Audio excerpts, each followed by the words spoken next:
Thank you guys for being here today. We're really excited to have this chat, which, if you read the description, is a little controversial, but we're going with this, right? I think we're doing this. Okay, we're doing this. So the chat is called No Buzzwords. No bullshit. Beep. Okay, and no bullshit. That's the curse somehow. So we're doing this. So here's the thing. We love marketing. We're obsessed with what we do. People sit up on panels and throw out the same 10 buzzwords: authenticity, organic, Gen Z, AI. We're going to go through this entire panel and not use one marketing buzzword. And every time we do, one of us has to take a shot. Yeah, so somebody keep a record, and then we'll go to the bar afterward. But in all sincerity, like that is the intent for today, is we like to have a conversation about how brands actually are trying to connect to culture in a more meaningful way. A lot of times brands will say, culture matters, I want to be a part of culture. But sometimes it's just showing up next to culture, and that's not really fueling our industry. And so we want to dig into that. But before, my favorite thing about Brand Innovators is getting to know each other. So many of you may not know, but Harman is actually the brand around JBL. And so you can talk about that. But JBL is big this year. And so I would like to get to know you, Chris, first. So in the spirit of music and audio, what was the first audio device or piece of audio equipment that you fell in love with? So I have to give a little bit of story about myself. I was a DJ for many years. And so my Technique 1200s were my shrine. Turntables, if you don't know. They were my shrine. So I had my vinyl. And actually, funny story, my parents just found my vinyl. They thought they threw it out, and they just found crates of records the other day. Very excited. So your son's going to be stoked on those. Okay, so mine was definitely an iPod. Like, that was my first jam. But beyond that, what was the first concert that you went to, or maybe the most memorable that you went to? So my first concert was Genesis. And then my second concert, which is actually a little age dating myself, was Summer Jam 1. So I was at the original Summer Jam. Memorable, and I'm gonna get a little corny here, because it was last night we had a memorable moment, and we'll talk about what JBL is doing in a minute. But we had Steve Aoki performing, and I met Steve Aoki when he was just starting out DJing.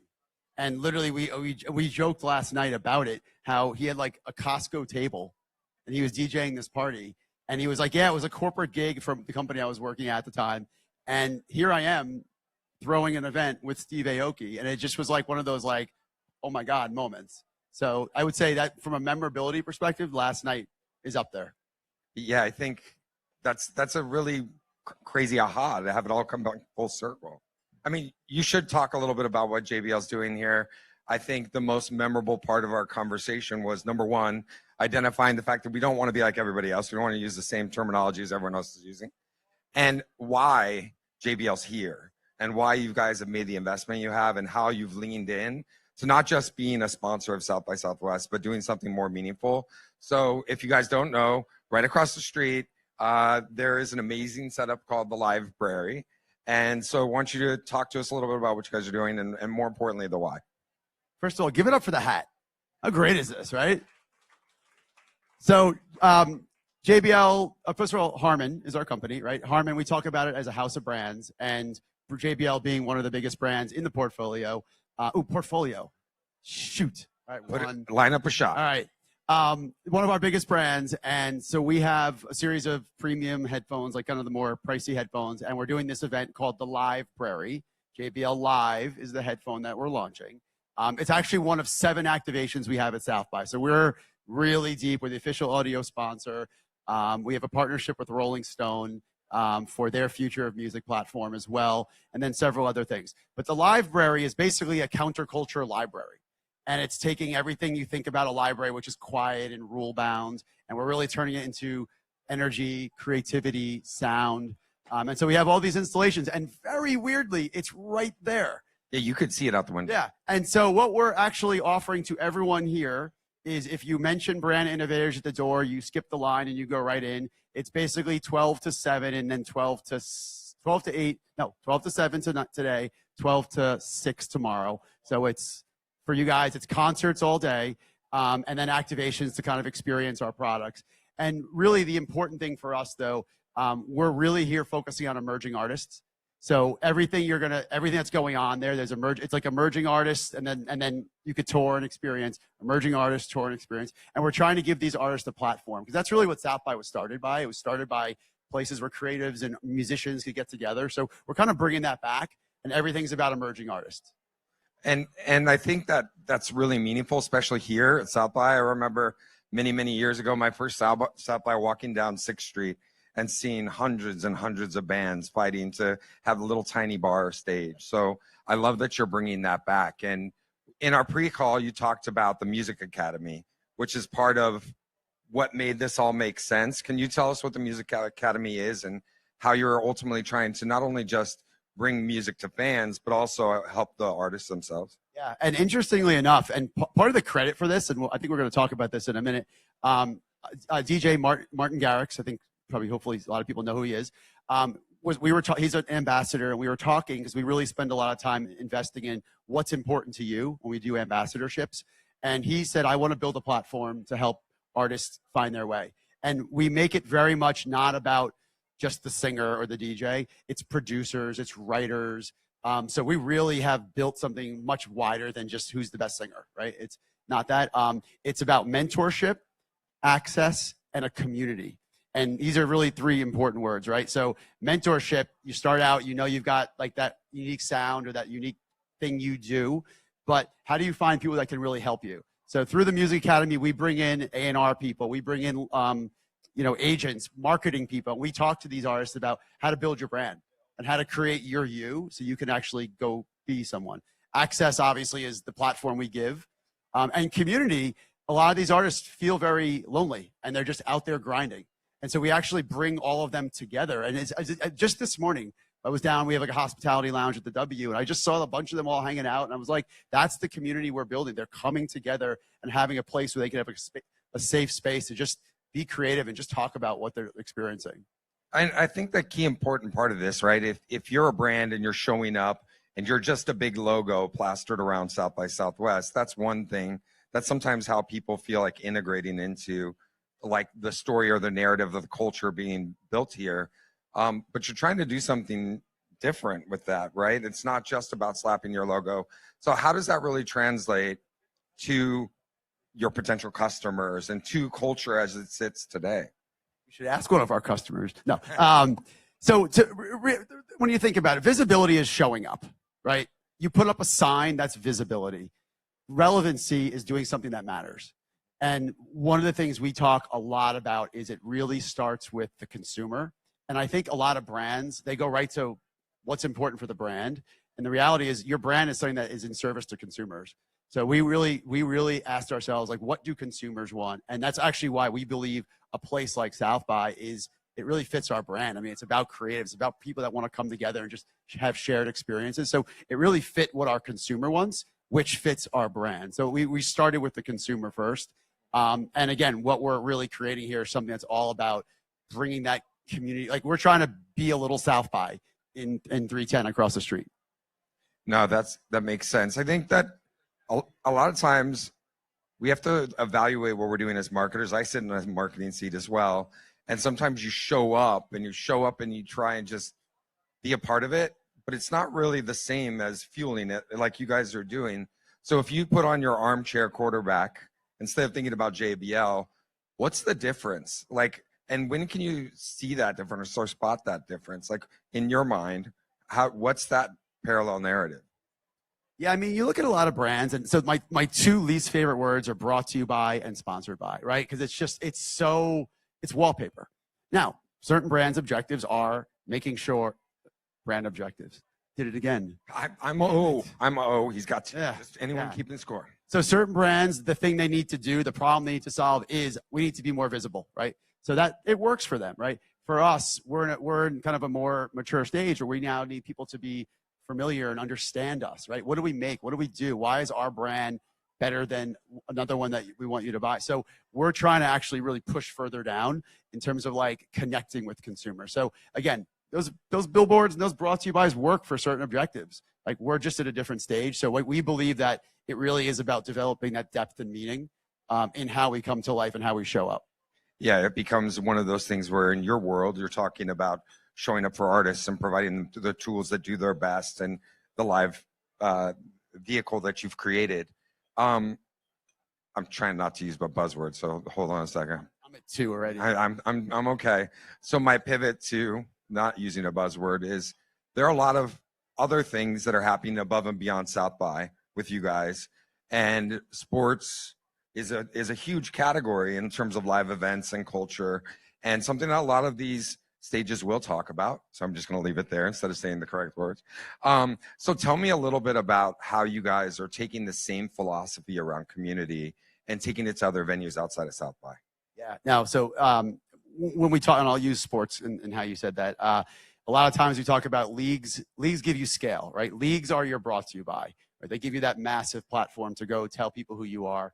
Teams are they are geographically located somewhere. So teams give you local relevancy, but players tell stories. And it's very similar to our emerging music, our music academy, where these emerging artists are telling stories. So we used to be sign the biggest name, right? We had the biggest name. Half of them are going to be Hall of Famers, the ones we've signed. The last couple of years, we've actually pivoted really into more of the college space, and being that platform and that support mechanism to help athletes, even beyond just sports, in colleges, and trying to get to that student that has a story to tell. And help be a platform and a vehicle for them. So we have a platform called JBL Campus. It's kind of the analog to our Music Academy for sports. And it's our way to like help propel college kids, athletes, musicians, artists, makers, creators. And we've really turned it into more of a content creator platform, and let them tell their story in their voice to their audience, and let us be kind of that fuel and that pipeline for them. What I like most about that philosophy is that, you're saying these stories can be told anywhere. It's not just the biggest names and the biggest brands. And in the world of creative, the world that PadSquad lives in, all of that becomes fodder or assets, if you will, to be able to use in your campaigns, in your own channels, and all of those other places. But it seems hard. That seems like a lot of work. Like that. What do you have a bit of advice or anything you would share with the audience in terms of like, how do you even just try and show up in a more meaningful way, rethink that, whether it's a creator strategy or otherwise, to be able to just start? Yeah. So actually, I want to first hit on the content piece you said, and I have an unbelievable team. I think some of them are here, but shout out to the team. Yeah. But they're so one of the things they brought up, and I give them the credit on this, was we're doing something great here right now. However, we're also getting content that will serve us out for the next year. So we're shooting things now that actually might not even show up for a couple of months. So we're actually building our content strategy. It's obviously built, but we're executing our content strategy here for the year. So, and a lot of times when you think of, and this is kind of your advice question, when you think about events and you start to think about your ROI on the event, okay, how much does this event cost? You realize you're actually accomplishing other objectives. So again, this is taking out 4 shoots we need, for instance, right? Because we're getting the content now. Huge budget. That's a big cost. Right, exactly, right. That's 4 times you got to do a pre-pro and set up and fly somewhere. Like, we're getting that stuff now, and now we'll actually just, curate it and build it and have it ready for, winter or for spring or for summer, whatever we're shooting it for. So we're actually kind of accomplishing a couple things at once while we're doing it. So I think with where I was going with that is, again, with events, don't just look at it as like, okay, the event cost this and what was our ROI, but think about all the intangibles and other things you're doing. So that's a really important part. And we really try to be a part of the community we're in. So for instance, while we were here, we also did an event at University of Texas. And yeah, and so actually I should credit, I don't see her, but one of the women on my team had this great line, which was, we should try to make wherever we show up a little better than it was a minute before. So whether it's putting out, investment into a community or doing donations, or a lot of times we'll leave the speakers, right? Or give it to a local shelter or whatever. But in this case, we went into University of Texas and sponsored, they do a run, and we feature one of our new headphones, which is a product made for runners. We had about 1,000 people show up.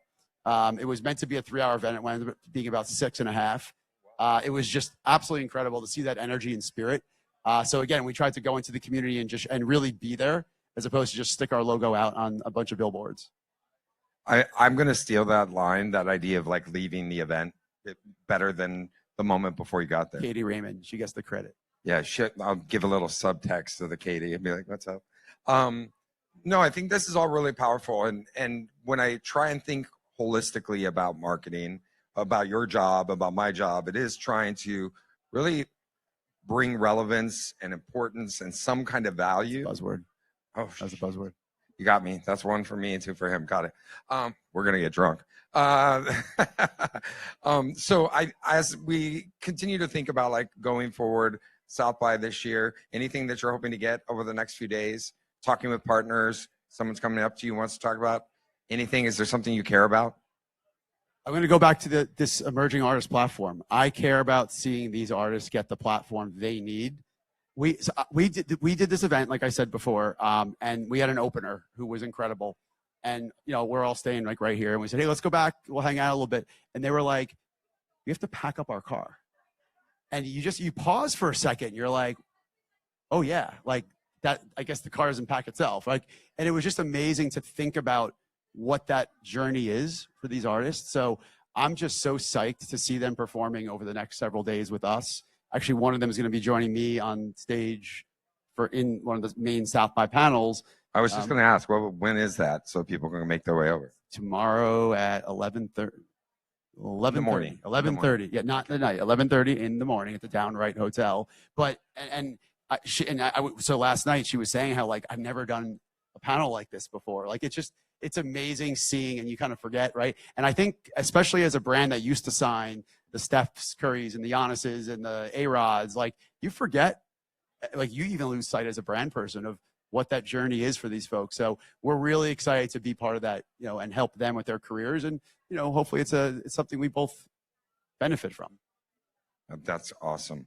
I always like to do these where I kind of close out with this idea of like a piece of advice for the community. You've already said something about culture and like things you should consider doing. What's the like no? Like if you're going to give a tip, is it, don't do this. Trying to show up in culture, like this is probably not the move. Yeah, so many. All right, you have it. You can give two. Well, one would be, you know, brand people they drink their own Kool-Aid. We all do. Everybody in brand does. And I think it really is around making sure you're super serving your consumer first and then your brand second. I mean, because your brand is in service to the consumer. So a lot of brands are like, we got to do this, we got to do that. It's like, no, does your consumer want you to do that? Should be your first question. Mm-hmm. You don't have to be the main character of the story. Exactly, right. And I think about the Music Academy. We're a part of their journey and not vice versa. I'd say also, I got a couple, but being fearless and not being afraid to fail. And, you know, the whole fail quick, fail cheap. Like, but just you have to be out there. You have to put it out there and try. So I do believe that brands, again, when they do show up, like don't just tentatively go in, dive in, try, like really show up and try to make it. And the third one, I have one more, is we all, as marketers, and as someone in this room is about to smile, but we need to move at the speed of culture. Brands tend to move at the speed of their company and the speed of the processes in which they live. You have to be able to move at the speed of culture because your consumers are. They're following trends, they're following culture, they're following the newest platform, whatever that may be. And if you're like, well, we had this great big investment in this social platform, and we're like, yeah, but this is the new one. You're like, yeah, but no, you have to move at the speed of culture. So that's really important, I think, as a brand to be successful in culture. I love it. This has been awesome. I have one final question. What's the latest thing you're listening to on your phone? The artist, give me music. Beyond Steve Aoki, we probably listened to it this morning, but no. But actually, this is going to be fun because I'm doing this panel with LPGOP tomorrow, and I had no idea. So I got my Spotify Wrapped. She was my #1 artist, and now I'm on a panel with her tomorrow. I can't wait to show her that. Yeah, I was gonna say you got to pull up the Wrap. Yeah, 100%. Just saying, I'm not kissing your ass, but look at this. Yeah, it's a great workout. That's why I just have her on for hours when I'm working out. Well, thank you for sharing. Thank you. Yours. Who's yours? Mine. Actually, at JBL in New York, this artist named Kels, Kels. He sent me a text. He's like, "Oh my God, she's amazing." You guys have a great artist. She's insane. Rethinking Soul. Like, I love it. Love it. So thank you so much. Thank you for spending time with us today. Thanks for having me.